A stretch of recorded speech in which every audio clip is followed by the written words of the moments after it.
সিদ্দিকা রাদিয়াল্লাহু তাআলা আনহু জিজ্ঞেস করলেন, ওগো আল্লাহর নবী, আপনার জীবনের সবচাইতে খারাপ দিন কোনটা ছিল? আপনার জীবনের সবচাইতে কষ্টের দিন কোনটা ছিল? আল্লাহর নবী চোখ দিয়ে পানি তখন তরতর করে বেয়ে বেয়ে পড়ে যায়। আল্লাহর নবী কাঁদতে কাঁদতে আয়েশাকে বললেন, ওগো আয়েশা, তুমি তো আমার কষ্টের দিনটা আমাকে স্মরণ করায় দিলা।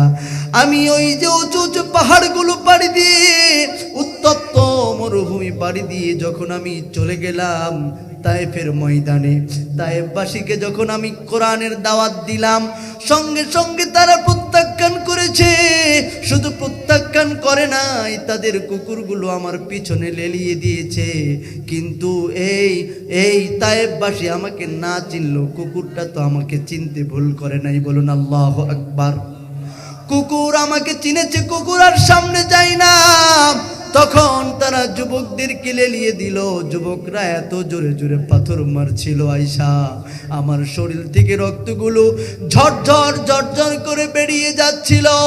আল্লাহর নবীর বিশ্ব নবীর সঙ্গে ছিলেন যায়েদ বিন হারেসা। যায়েদ বিন হারেসা বলছেন, আল্লাহর নবীর পা থেকে জুতাগুলো আমি খুলতে পারছিলাম না, এতভাবে কঠিনভাবে লেগে গিয়েছিল। আল্লাহর নবীকে ফেরেশতা এসে জিজ্ঞেস করলেন, ওগো আল্লাহর নবী, ওগো আল্লাহর নবী, একটা বার শুধু আপনি বদদুয়া করেন, গোটা তায়েফবাসীকে আমরা ধ্বংস করে দিব। আল্লাহর নবী বিশ্ব নবী বললেন,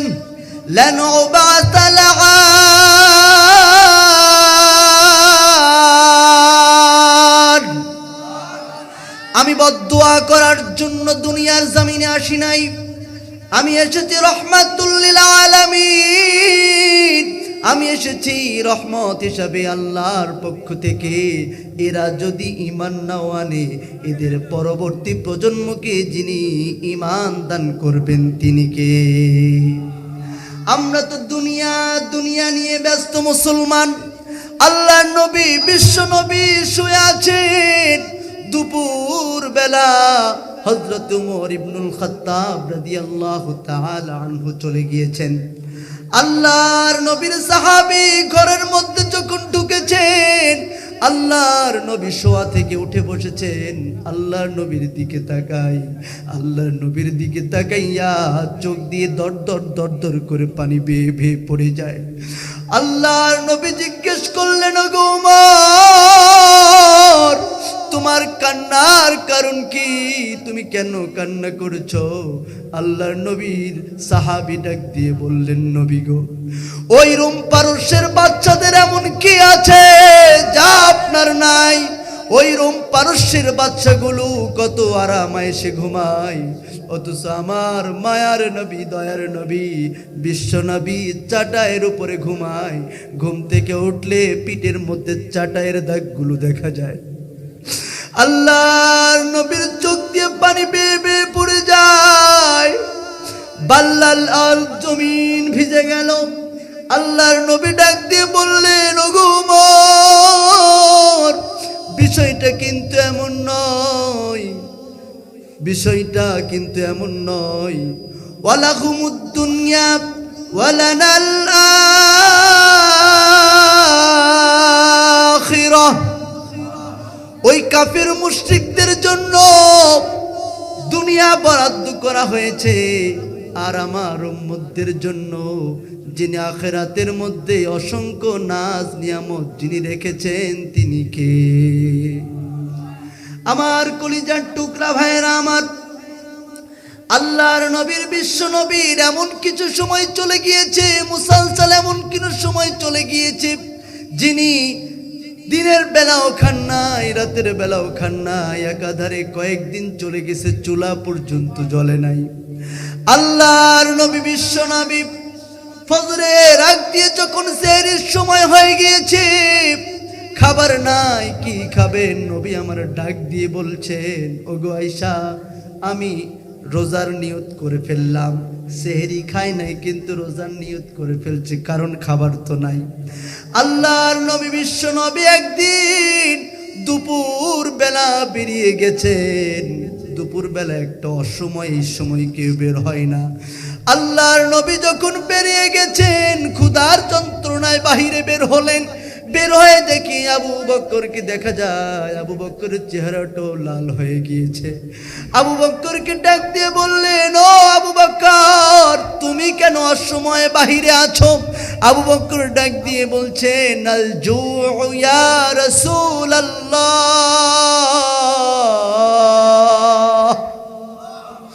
ও আল্লাহর নবী, ও আল্লাহর রাসূল, ক্ষুধা আমাকে বাহিরে নিয়ে এসেছে।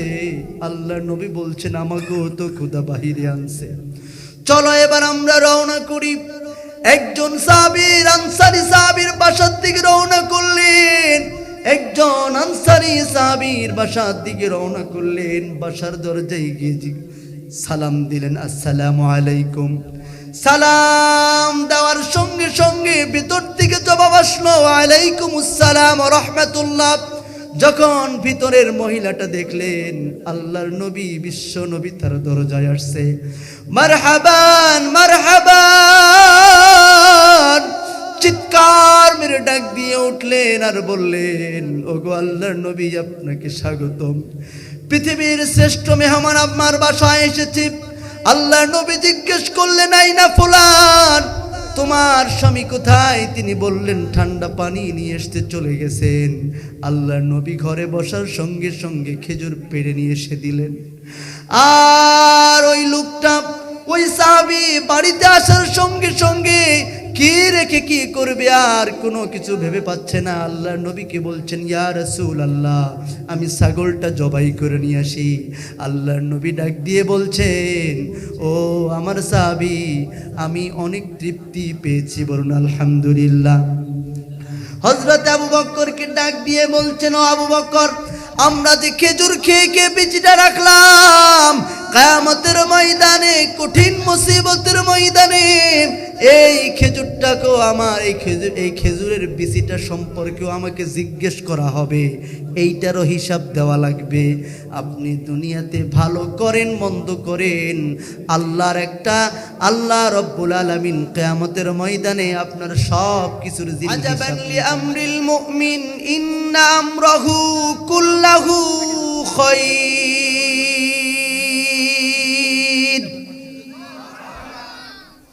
মুমিন বিপদে পড়বে, মুমিন মুসিবতে পড়বে, মুমিন বিভিন্ন সমস্যার সম্মুখীন হবে, কিন্তু হৃদয়টা ভাঙবে না। জীবনের প্রতিক্ষণ, প্রতিটা মুহূর্তে যার শুকর বেশি বেশি আদায় করবেন তিনি কে? আল হামিদু।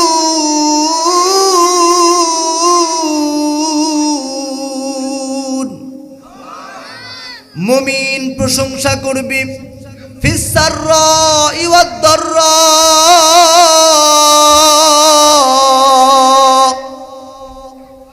বিপদে মুসিবতে, ভালো মন্দে, সুখে দুঃখে, জীবনের বাঁকে বাঁকে যত সমস্যায় আসুক না কেন, সব সমস্যার মধ্যে যার শুকর বেশি বেশি আদায় করবেন তিনি কে?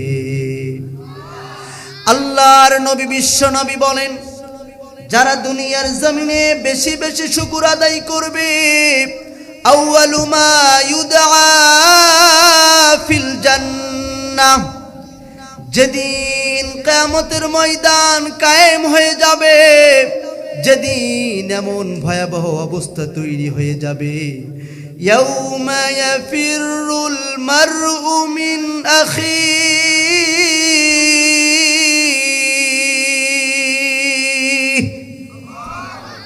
যেদিন ভাই ভাইয়ের থেকে পলায়ন করবে, যেদিন বোন ভাইকে দেখে পালিয়ে যাবে, প্রিয়তমা স্ত্রী স্বামীকে দেখে পলায়ন করবে, এমন কি যেই জন্মদাতা পিতা, যিনি নিজে না খেয়ে সন্তানকে খাইয়েছেন, সন্তানের মুখের ডাক না শুনলে ভালো লাগে না, সন্তানকে একটা নজর না দেখলে ভালো লাগে না, সেই বাবা পর্যন্ত সন্তানকে দেখার সঙ্গে সঙ্গে পালিয়ে যাবে। মা জীবনের চাইতে যিনি সন্তানকে বেশি ভালোবাসেন, সন্তান ছাড়া কিছু ভালো লাগে না। সন্তান না খাইলে মা খাই না, সন্তান না ঘুমাইলে মা ঘুমাই না। সেই দরদি মা, সেই দরদি মা, গর্ভধারণী মা সন্তানকে দেখার সঙ্গে সঙ্গে পালিয়ে যাবে। আমার আল্লাহ ডাক দিয়ে বলে, গোলাম সেই দিনটা এমন ভয়াবহ পরিস্থিতি হয়ে যাবে, সবাই যখন সবাইকে দেখে পলায়ন করবে, মানুষ তখন ইয়া নফসি করতে থাকবে। সেই কঠিন মুহূর্তে ভয়াবহ অবস্থার মধ্যে যখন জাহান্নামের ফয়সালা হয়ে যাবে, দুনিয়ার জমিনে যারা বেশি বেশি রবের শুকর আদায় করবেন, আমার আল্লাহ বলেন ওই সমস্ত গোলামদেরকে আমি হাসরের ময়দানের বিভিন্ন প্রান্ত থেকে খুঁজে খুঁজে বের করে জান্নাতের প্রথম কাতারে যিনি শামিল করে দিবেন তিনি কে? তাহলে প্রশংসা করার দরকার আছে না নাই? প্রশংসা করবেন কার? প্রশংসা করবেন কার? সব সময় প্রশংসা করবেন কার? তাহলে বুঝে থাকলে এবার একটু হৃদয় থেকে, হৃদয়ের গভীর থেকে, মিন সামিমিল কলব, একবার হৃদয়ের গভীর থেকে একটা বার রবের শুকরিয়া আদায় করছি। সকলেই বলি আলহামদুলিল্লাহ। কলিজার টুকরা ভাইয়ের আমার, আপনার ভিতরে ঈমান আছে কি না আপনি কিভাবে বুঝবেন? সবাই তো দাড়িওয়ালা, সবার মাথায় টুপি, ঠিক না ভাই? ঠিক। সবাই নামাজ পড়ে, কিন্তু ঈমানের চার্জ আপনার ভিতরে কতটুকু আছে, ঈমান আপনার ভিতরে কতটুকু আছে আপনি কিভাবে বুঝবেন? আল্লাহর নবী, বিশ্ব নবী বলেন, ইদা সাররাতকা হাসানাতুকা ওয়া সাআতকা সাইয়্যাতুক,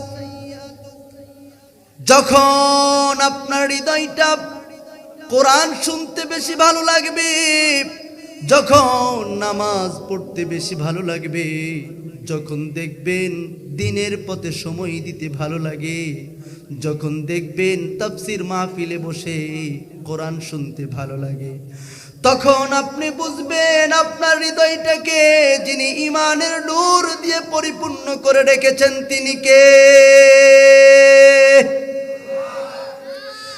আর যখন আপনি দেখবেন আপনার হৃদয়ে কোরআন ভালো লাগে না, নামাজ আদায় করতে ভালো লাগে না, যখন দেখবেন তাফসীর মাহফিলে যেতে ভালো লাগে না, গুনার কাজ করতে বেশি ভালো লাগে, ফেসবুকে অশ্লীল ভিডিও দেখতে বেশি ভালো লাগে, টিকটকে বেশি অশ্লীল ভিডিও দেখতে বেশি ভালো লাগে, বুঝবেন আপনার হৃদয়টা পুরা হৃদয়টাকে শয়তান তার নিয়ন্ত্রণ করে রেখেছে। কথা বলেন ঠিক না বেটি? এই জন্য আল্লাহ পাক বারবার বলেছেন, ওয়ালা তাত্তাবিউ খুতুওয়াতিশ শাইতান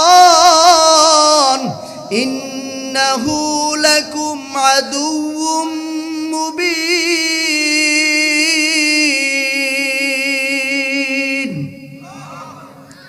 আল্লাহ পাক ডাক দিয়ে বলছেন, ও আমার গোলামেরা, তোমরা শয়তানের পদাঙ্কনকে অনুসরণ করো না, কারণ শয়তান তোমাদের প্রকাশ্য শত্রু। শয়তান আমাকে চ্যালেঞ্জ করেছে, আল্লাহ পাক বলছেন শয়তান আমাকে চ্যালেঞ্জ করেছে, লা উগুইয়ান্নাহুম, ওগো মালিক তোমার গোলামরা জাহান্নামে, তোমার গোলামরা মৃত্যু আসার আগে আমি তাদেরকে জাহান্নামের পথযাত্রী করে ফেলবো। কিন্তু আমার আল্লাহ ডাক দিয়ে বলছেন, ইল্লাল মুখলাসিন,